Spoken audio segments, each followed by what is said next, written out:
João tem uma filha de 10 anos. E essa frase simples, dita assim, não carrega nem metade do peso do que ela significa para ele.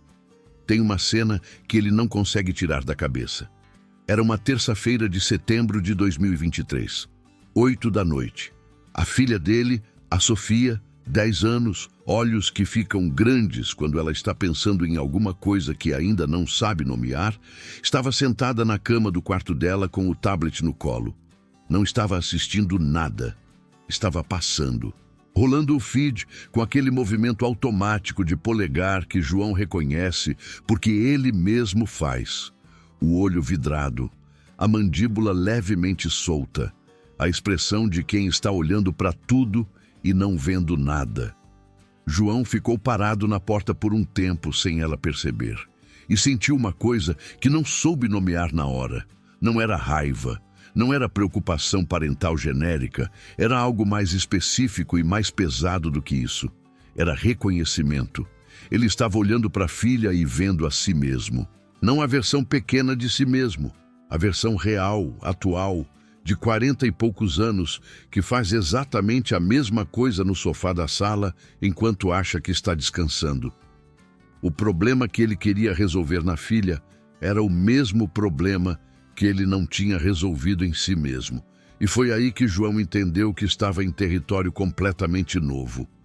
Não o território de pai que não sabe criar filho. Todo pai está nesse território, isso não é novidade. O território de pai, que percebe que não pode ensinar o que não aprendeu, que não pode apontar o caminho que ele mesmo ainda está tentando encontrar, que está criando um ser humano para um mundo que ele não reconhece completamente e fingindo que sabe o que está fazendo. Essa é a história que João vai te contar hoje. Não porque tem resposta, porque a honestidade de não ter resposta talvez seja a coisa mais útil que ele pode oferecer para outro pai ou mãe que está no mesmo lugar.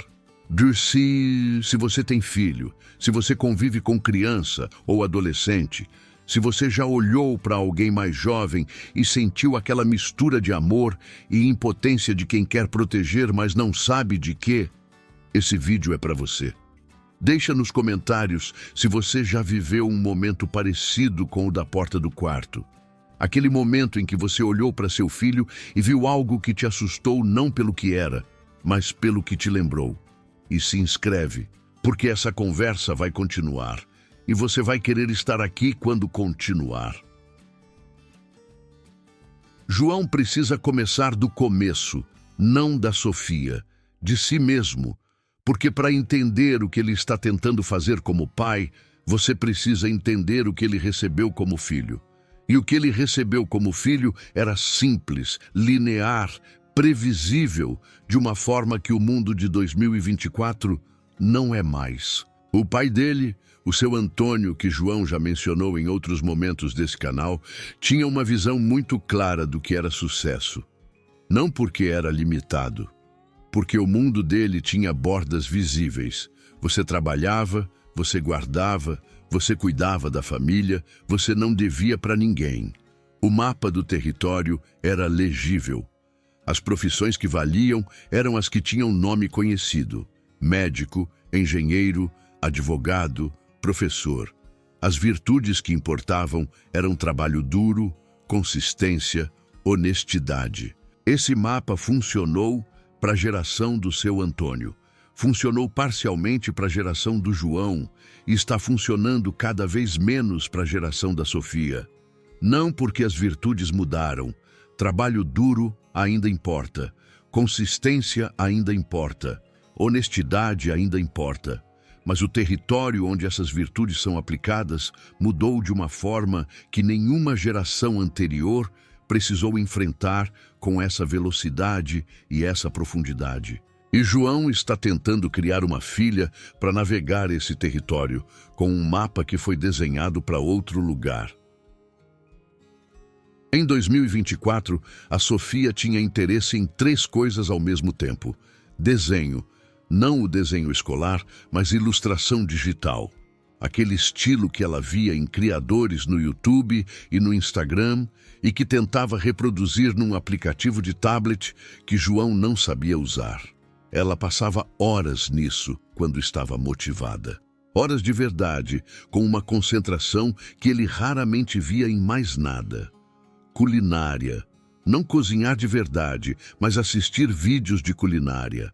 Canais de chefe, receita, técnica. Ela sabia o nome de cortes de carne que João não sabia. Conhecia termos de confeitaria francesa que ela tinha aprendido sozinha, sem que ninguém tivesse pedido.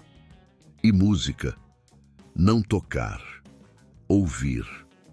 Com uma obsessão que João reconhecia, porque era parecida com a sua própria relação com música quando tinha a idade dela. Mas diferente porque ela ouvia coisas que ele não conhecia, de artistas que ele não conseguia encontrar contexto, em plataformas que mudavam o algoritmo toda semana. 3 interesses genuínos, intensos, reais. E João não sabia o que fazer com nenhum dos 3. Não porque eram ruins, porque ele não sabia como transformar nenhum deles em caminho. Sabia que ilustrador digital existe como profissão, mas não sabia como funciona o mercado, quanto se ganha, o que é necessário construir para chegar lá, se vai continuar existindo daqui a 10 anos da forma que existe hoje. Sabia que chefe existe, mas o mercado de gastronomia é brutal, a rota é longa e ela tinha 10 anos e talvez fosse só uma fase. E música. João sabia menos ainda sobre como a indústria musical funciona em 2024 do que qualquer outra coisa. O pai dele sabia o que fazer com um filho que gostava de números. Você encaminha para engenharia ou contabilidade.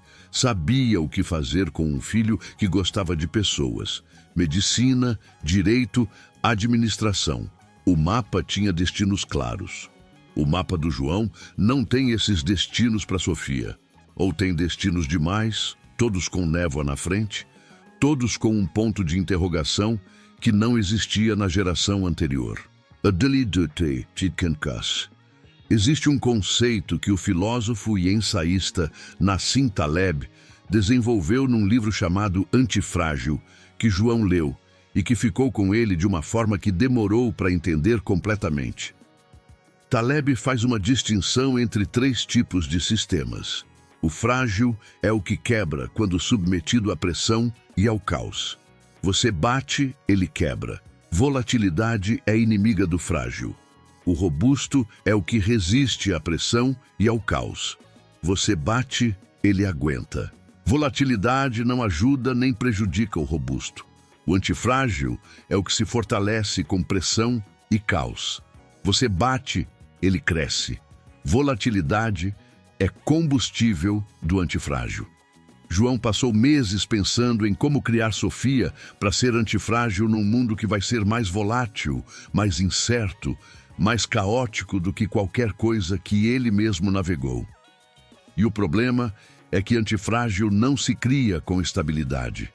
Se cria com exposição controlada ao desconforto, ao erro, à falha. Se cria deixando a pessoa enfrentar consequências reais das próprias escolhas em doses que ela consiga absorver sem quebrar. E aí, João olhou para a própria forma de criar a filha e percebeu que estava fazendo o oposto. Estava protegendo demais. Não de forma consciente e deliberada, de forma automática, instintiva, aquele reflexo paternal de remover obstáculo antes que a criança chegue nele, que é exatamente o oposto do que cria antifrágil. Estava criando uma filha frágil enquanto achava que estava cuidando dela. Tem uma tarde de outubro de 2023 que João não esquece. Sofia tinha uma tarefa escolar sobre sustentabilidade. Trabalho em grupo, com apresentação na semana seguinte. Ela chegou em casa animada, falou sobre o tema, falou sobre o que queria fazer. E então, ao longo da tarde, a animação foi diminuindo. O grupo não estava respondendo no WhatsApp. Uma colega tinha uma ideia diferente que Sofia achava ruim, mas não sabia como dizer. A professora tinha dado uma orientação que ela não tinha entendido completamente e não tinha pedido para repetir porque tinha vergonha de parecer que não sabia. Por volta das 6 da tarde, Sofia estava no quarto em silêncio. João foi ver o que estava acontecendo. Ela disse que estava bem. Ele sabia que não estava. Ficou sentado na beira da cama dela por um tempo.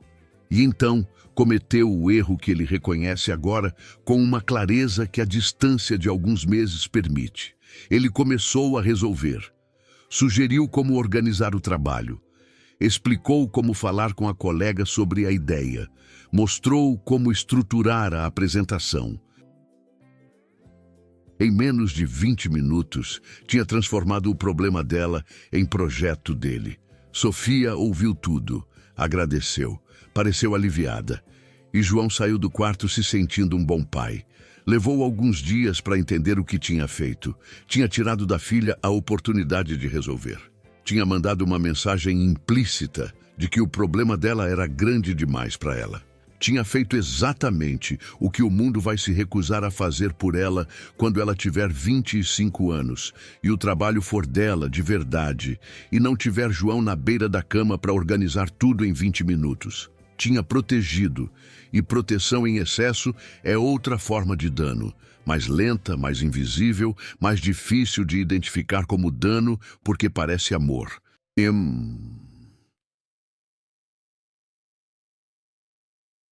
João quer te falar sobre o que a pesquisadora americana Madeleine Levine descobriu estudando adolescentes de famílias de alta renda nos Estados Unidos no começo dos anos 2000. Levine era psicóloga clínica. Começou a perceber um padrão perturbador nos jovens que atendia, filhos de famílias bem-sucedidas, com recursos, com pais presentes e engajados, que chegavam ao consultório dela com ansiedade severa, baixa autoestima e uma incapacidade quase completa de tolerar frustração e dificuldade. O que ela descobriu, documentado num livro chamado The Price of Privilege, foi que a superproteção e o superenvolvimento dos pais, mesmo bem-intencionado, mesmo amoroso, estava produzindo jovens que não sabiam quem eram fora do contexto de aprovação e suporte parental, porque nunca tinham tido espaço para descobrir. A mensagem que o pai superprotetor manda, mesmo sem querer, mesmo com todo o amor do mundo, é: você não é capaz de lidar com isso sozinho. E essa mensagem, repetida ao longo de anos, vira crença, vira identidade, vira o jovem de 18 anos que entra na faculdade sem saber como lidar com a primeira reprovação porque nunca tinha enfrentado consequência real de nada. João leu sobre isso e ficou desconfortável de uma forma específica. Desconfortável porque reconheceu.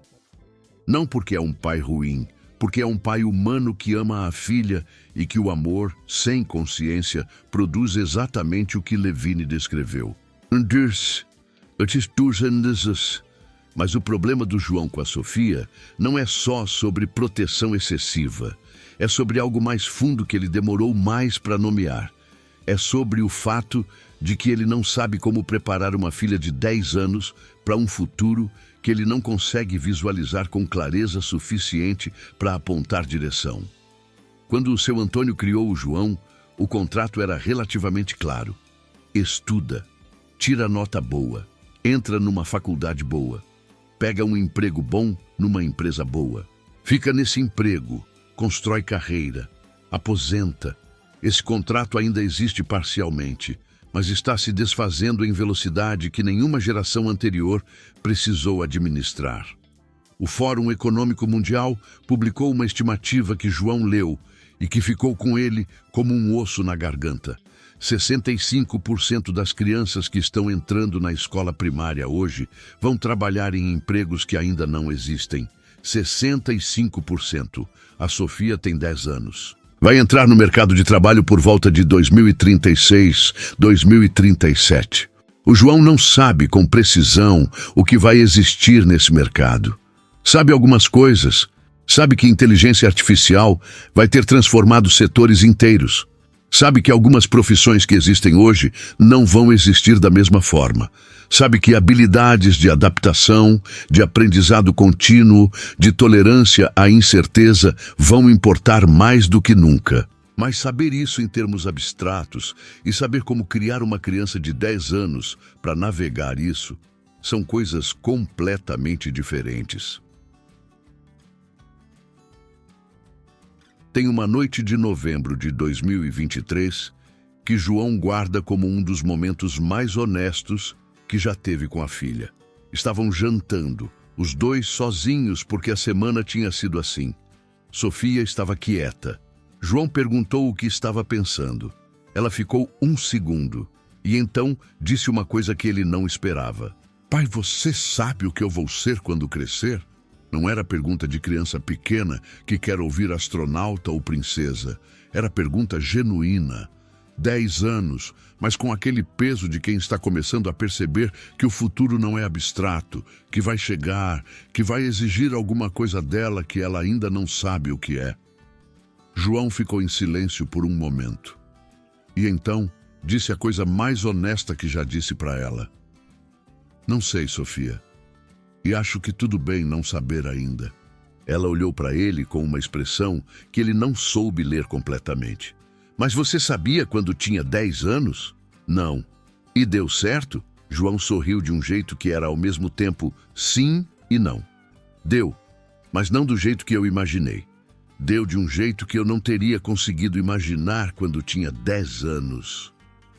Sofia ficou pensando nisso por um tempo. E então voltou a comer como se a resposta tivesse sido suficiente por aquela noite.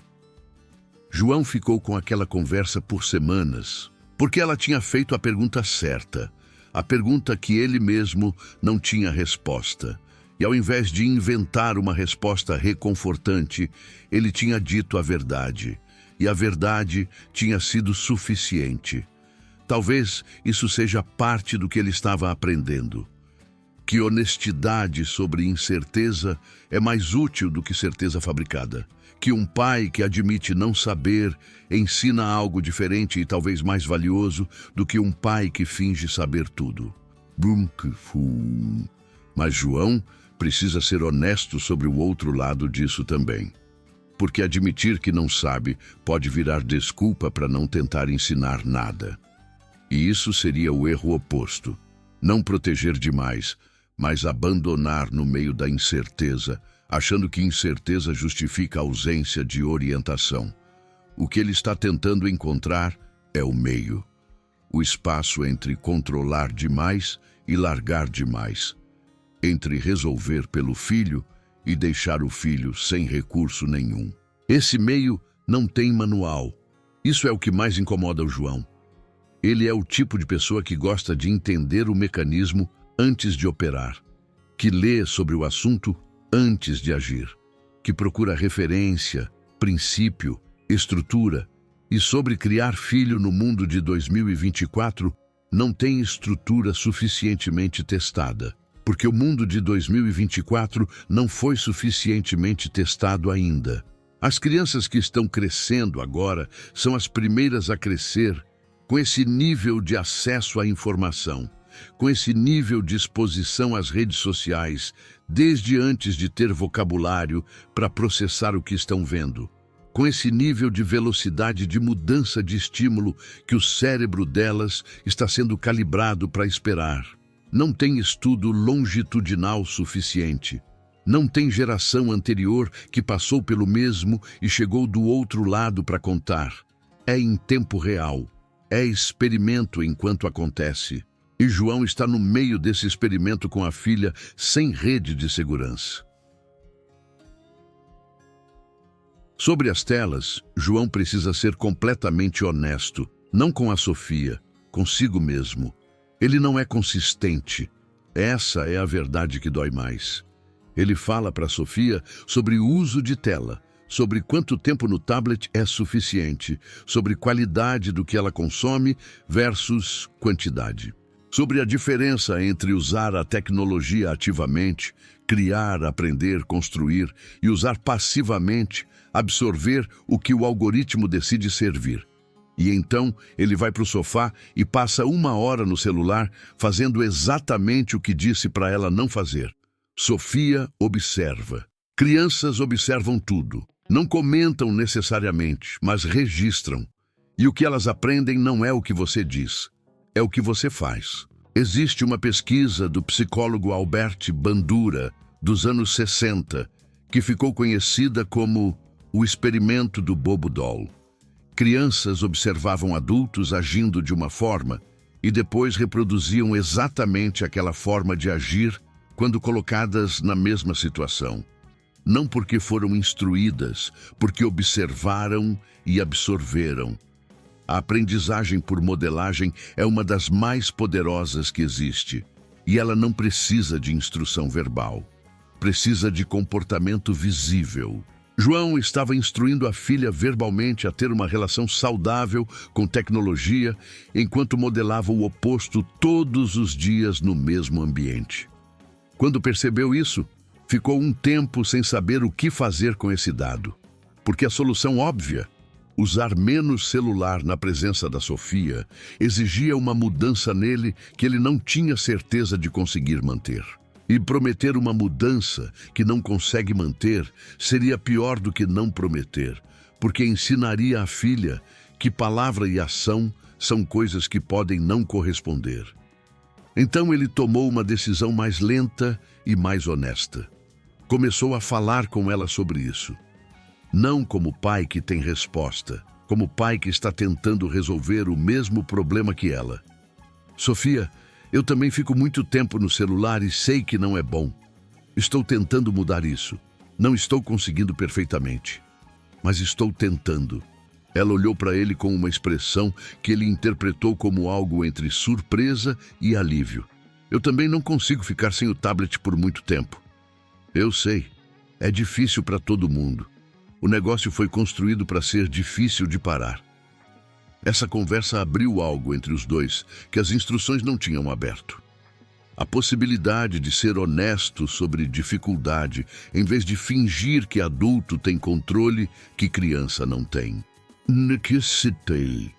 Aqui João quer te falar sobre algo que o neurocientista Andrew Huberman, professor de Stanford, que estuda como o sistema nervoso humano funciona e que João começou a acompanhar em 2022, explica sobre o cérebro adolescente e pré-adolescente que mudou a forma como ele entende o que está acontecendo com Sofia. O cérebro humano não termina de se desenvolver até os 25 anos aproximadamente. A última parte a amadurecer é o córtex pré-frontal. Exatamente a região responsável por planejamento, controle de impulso, avaliação de consequências a longo prazo, tomada de decisão complexa. Em outras palavras, a parte do cérebro que faz você pensar antes de agir, que te permite adiar gratificação, que te dá a capacidade de dizer não para algo que você quer agora em favor de algo que você quer mais lá na frente. Essa parte ainda está em construção numa criança de 10 anos. Isso não é desculpa, é fisiologia e tem uma implicação direta para como as redes sociais e os aplicativos de conteúdo funcionam nesse cérebro em desenvolvimento. Esses aplicativos foram projetados por engenheiros adultos com córtex pré-frontal completamente desenvolvido para maximizar engajamento, para criar loops de recompensa que mantêm o usuário dentro do aplicativo o maior tempo possível. Para usar variabilidade de recompensa, você não sabe se o próximo post vai ser interessante ou não, e essa incerteza é exatamente o mecanismo que te faz continuar rolando, que é o mesmo princípio que torna jogos de azar viciantes. Esse sistema, projetado por adultos para adultos, está sendo operado por cérebros de 10 anos que não têm o equipamento neurológico para resistir a ele da mesma forma que um adulto resistiria. E mesmo adulto não resiste tão bem quanto deveria. O João é a prova.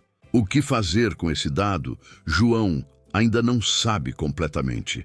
Mas entender o mecanismo muda a forma como ele vê o comportamento da Sofia com o tablet. Não como falta de disciplina ou de caráter, como biologia encontrando engenharia projetada para vencer biologia. Isso não tira a responsabilidade de agir, mas muda a forma como você age, com menos julgamento e mais estratégia. Em fevereiro de 2024, aconteceu algo que João não esperava. Sofia chegou da escola num dia com uma folha dobrada na mochila. Entregou para ele sem comentário, foi lanchar. Era um desenho, feito à mão, não no tablet. Um personagem que João não reconheceu. Uma figura com traços que misturavam influências que ele sabia que vinha dos canais que ela assistia, mas com algo que era claramente dela. Uma escolha de cor, uma expressão no rosto do personagem, um detalhe no cenário que não era de lugar nenhum que ele conhecia. Era bom. Não bom de pai que acha tudo do filho bom, bom de verdade, com uma personalidade visual que você não aprende, você tem ou não tem. João ficou olhando para aquela folha por mais tempo do que o normal e pensou numa coisa que o desconfortou de um jeito produtivo. Que talvez parte do que ele estava tentando ensinar, foco, consistência, a capacidade de se dedicar a uma coisa, estava acontecendo na Sofia de uma forma que ele não tinha reconhecido porque não estava procurando no lugar certo. Ela não estava sendo consistente da forma que ele entendia. Consistência. Não estava acordando todo dia com uma rotina estruturada. Não estava seguindo um plano. Não estava construindo de forma linear e previsível, mas ela estava absorvendo, estava observando, assimilando, processando e, em algum momento, sem avisar, sem anunciar, estava produzindo algo que tinha identidade própria. Isso não é o mesmo que disciplina no sentido adulto da palavra, mas é algo.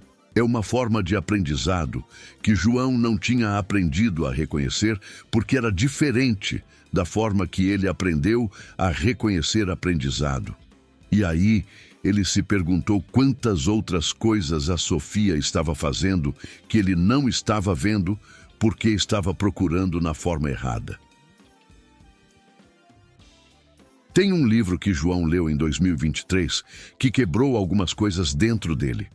Se chama Range, do jornalista David Epstein.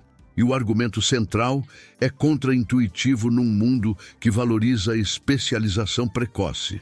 Epstein estudou o desenvolvimento de pessoas que se tornaram excepcionalmente boas no que fazem, em esportes, em ciência, em artes, em negócios, e descobriu dois padrões distintos. O primeiro é o padrão Tiger Woods, especialização precoce, prática deliberada intensa desde criança, trajetória linear em direção a um objetivo específico. Funciona em domínios altamente estruturados, onde as regras não mudam muito e o feedback é rápido e claro. Golfe é um exemplo. Xadrez é outro.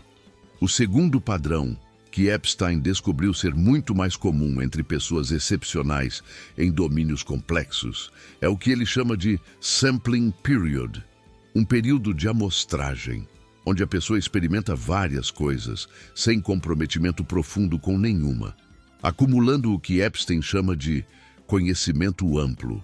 Então, em algum momento, esse conhecimento amplo conecta de uma forma que a especialização precoce nunca teria permitido. Roger Federer, por exemplo, jogou vários esportes até quase os teens antes de focar no tênis. A maioria dos grandes inovadores em ciência e tecnologia tinha interesses amplos e aparentemente desconectados antes de fazer a contribuição que os tornou conhecidos. João leu isso e pensou na Sofia com seus três interesses: desenho, culinária, música, que do ponto de vista do pai ansioso por dar direção, pareciam falta de foco, que do ponto de vista do que Epstein descobriu, talvez sejam exatamente o que deveriam ser nesse momento da vida dela. Não especialização, amostragem, não o ponto de chegada. O processo de descoberta de onde ela quer chegar. Essa perspectiva não resolve a ansiedade do João completamente, mas alivia, porque transforma o que parecia problema em processo. Sofia às vezes para de fazer uma coisa não porque explorou o suficiente e está pronta para explorar outra. Para porque ficou difícil.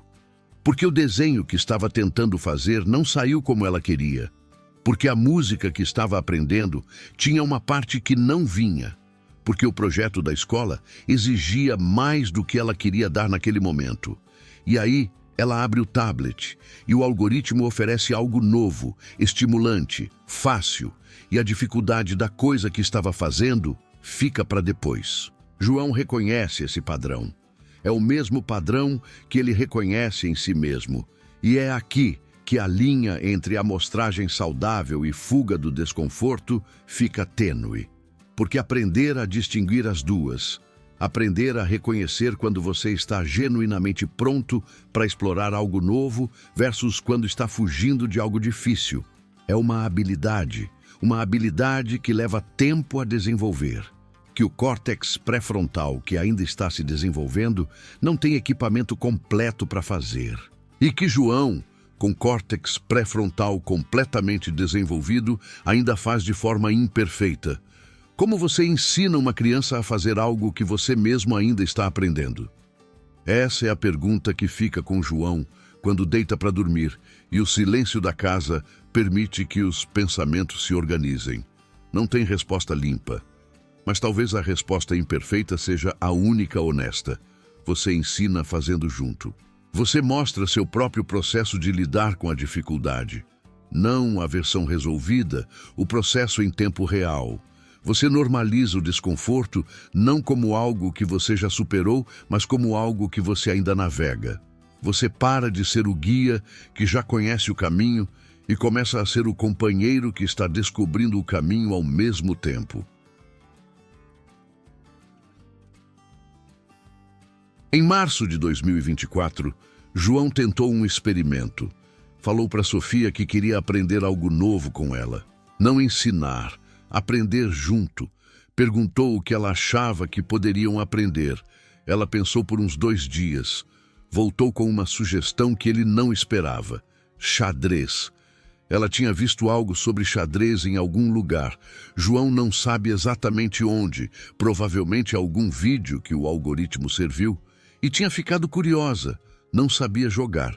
João sabia jogar mal, tinha aprendido em algum momento da adolescência e tinha esquecido a maior parte. Compraram um tabuleiro. Começaram a aprender juntos. João revisitando o que sabia e descobrindo que sabia menos do que achava. Sofia aprendendo do zero. O que João observou nas primeiras semanas foi algo que não esperava. Sofia ficava frustrada quando perdia. Frustrada de verdade. Não birra, não drama, mas aquela frustração real de quem está tentando genuinamente e não está conseguindo. E ele viu nessa frustração algo que reconhecia de si mesmo e que raramente tinha espaço de aparecer, porque raramente ela se expunha a situações onde poderia falhar na frente dele. E ele aprendeu a não resolver essa frustração, a ficar em silêncio um pouco quando ela perdia, a não oferecer consolo imediato nem explicação imediata, a deixar a frustração pousar e então, quando ela estava pronta, conversar sobre o que tinha acontecido, não como análise de erro, mas como curiosidade. O que você acha que poderia ter feito diferente? Não sempre, não perfeitamente, mas mais do que antes. E em algum momento, por volta da 4ª semana, ela ganhou uma partida dele. Não porque ele deixou, porque ela jogou melhor naquele jogo específico. A expressão dela, quando percebeu que tinha ganhado, foi uma das coisas mais honestas que João já viu.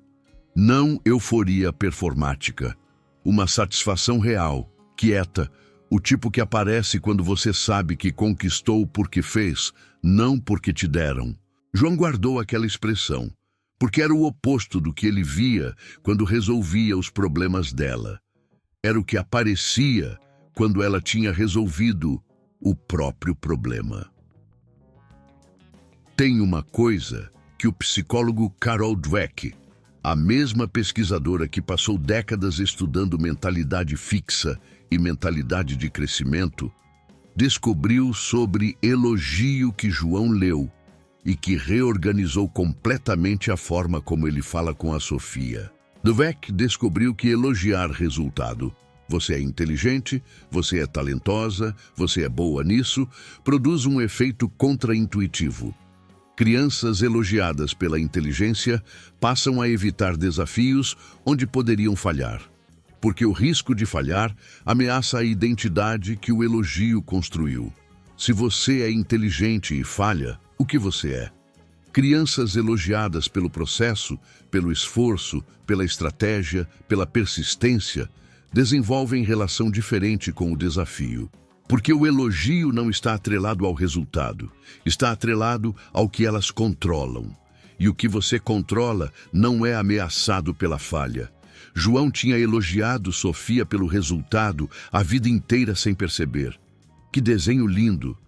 Não, você ficou um bom tempo trabalhando nesse desenho, eu vi. Você é muito esperta. Não, você tentou de 3 formas diferentes até achar a que funcionou. A mudança parece pequena, é enorme. Ele começou a mudar. Aos tropeços, com inconsistência, às vezes voltando para o padrão antigo sem perceber, mas mudando. João quer falar sobre dinheiro agora, porque esse canal é sobre dinheiro, entre outras coisas. E a relação da Sofia com o dinheiro é uma das áreas onde ele percebe mais claramente o buraco entre o que quer ensinar e o que sabe como ensinar. O seu Antônio ensinou o João sobre dinheiro pelo exemplo, pelo que fazia, não pelo que dizia. A caderneta, o guardar antes de gastar, o não dever. Eram comportamentos visíveis que o João absorveu ao longo de anos, mesmo sem ter recebido instrução formal. João quer ensinar Sofia sobre dinheiro, mas o mundo financeiro que ela vai navegar é diferente do que o seu Antônio navegou e diferente do que João navegou. Ela vai encontrar criptomoeda como realidade estabelecida, não como novidade especulativa. Vai encontrar formas de geração de renda que não existiam há 10 anos e que João não sabe avaliar com a mesma clareza com que avalia um CDB ou um fundo imobiliário. Vai encontrar um mercado de trabalho onde a relação entre trabalho e renda não é necessariamente linear e previsível da forma que foi por décadas, e ao mesmo tempo os princípios fundamentais não mudaram. Gastar menos do que ganha.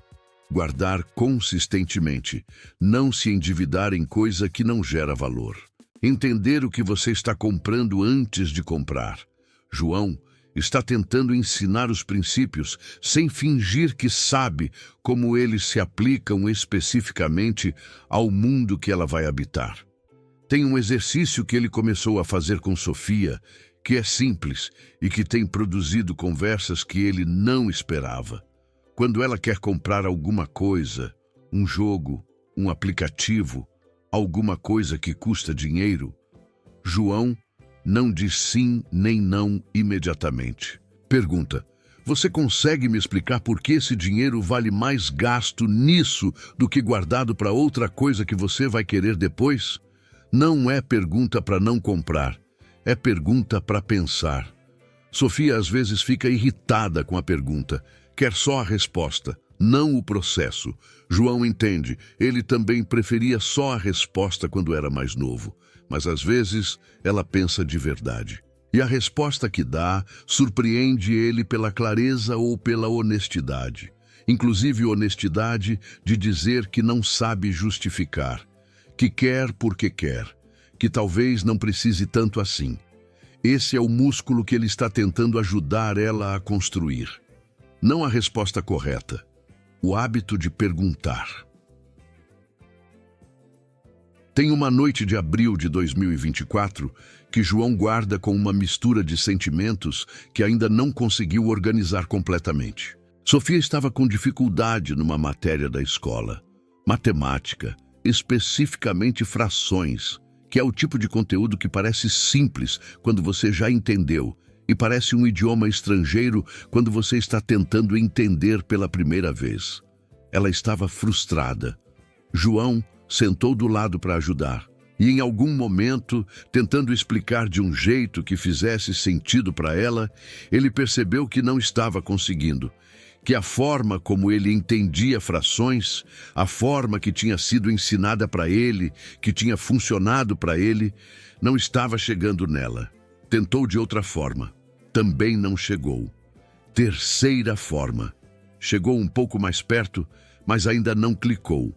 Ficaram ali por um tempo, os dois frustrados. O João com aquela sensação desconfortável de pai que não está conseguindo ajudar o filho da forma que quer.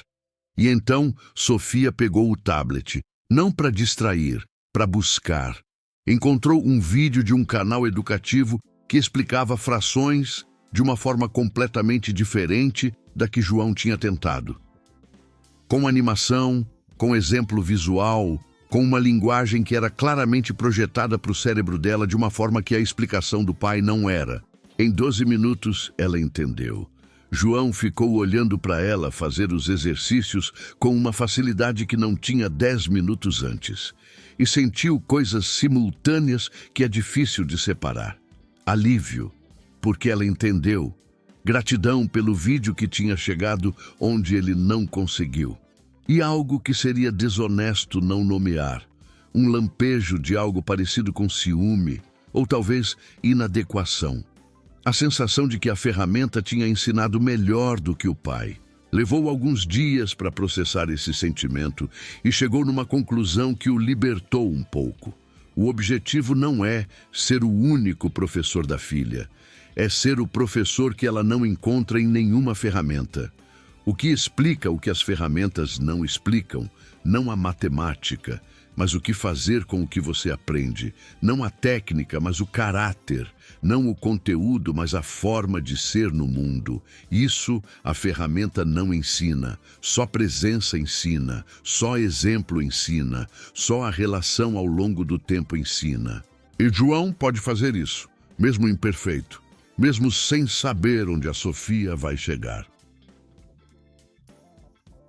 Existe uma coisa que o escritor e filósofo libanês-americano Khalil Gibran escreveu sobre filhos num poema que João leu pela primeira vez anos atrás e que volta para ele agora com um peso diferente. Gibran escreveu que seus filhos não são seus filhos. São os filhos e filhas da vida desejando a si mesma. Eles vêm através de você, mas não de você. E embora estejam com você, eles não te pertencem. Você pode dar a eles seu amor, mas não seus pensamentos, porque eles têm seus próprios pensamentos. Você pode abrigar seus corpos, mas não suas almas, porque suas almas habitam a casa do amanhã, que você não pode visitar nem mesmo em sonho. João releu isso em maio de 2024 e ficou com uma frase específica, a casa do amanhã, que você não pode visitar nem mesmo em sonho. A Sofia vai habitar um amanhã que João literalmente não consegue imaginar com precisão suficiente. Não porque é limitado, porque ninguém consegue. O amanhã de 2036, 2040, 2050, onde ela vai estar adulta, construindo vida, tomando decisões que vão definir quem ela é, esse amanhã não existe ainda de uma forma que qualquer pessoa no presente possa visitar. E então, o que João pode dar para ela? Não o mapa do território que ela vai habitar. Ele não tem esse mapa. Pode dar a bússola. Os princípios que não dependem do território para funcionar. Honestidade, responsabilidade, a capacidade de agir mesmo sem certeza completa, a tolerância ao desconforto que permite continuar quando é difícil, a humildade de saber que não sabe e a coragem de agir mesmo assim. Esses não mudam com o território. São as coisas que funcionaram quando o mundo era do seu Antônio e que vão continuar funcionando quando o mundo for da Sofia, mesmo que o mundo seja irreconhecível em relação ao de agora. Essa é a herança que João quer deixar para ela. Não certeza, bússola. João está no meio dessa história. Não chegou no final. Sofia tem 10 anos, João tem 40 e poucos. Os dois estão num processo que vai durar décadas e que vai mudar de forma tantas vezes que o que parece importante hoje pode parecer irrelevante em 5 anos. E o que parece pequeno hoje pode se revelar o mais importante de tudo. Ele não sabe como isso vai terminar, Não sabe quem a Sofia vai ser. Não sabe em que mundo ela vai viver ou o que ela vai escolher fazer com esse mundo. O que ele sabe é que a melhor coisa que pode fazer não é ter as respostas. É estar presente enquanto ela encontra as próprias. É ser honesto quando não sabe. É mostrar o próprio processo de tentar e falhar e tentar de novo. É não protegê-la da dificuldade, mas estar perto quando a dificuldade chega. É ensinar pelo exemplo mesmo quando o exemplo é imperfeito, especialmente quando é imperfeito. Porque filho que vê pai imperfeito tentando aprende algo que filho de pai que finge perfeição nunca aprende. Aprende que imperfeição e tentativa podem coexistir, que você não precisa estar pronto para começar, que o processo de se tornar é mais longo e mais rico do que qualquer ponto de chegada que você consiga imaginar quando tem 10 anos. João espera que a Sofia aprenda isso e está tentando aprender junto com ela.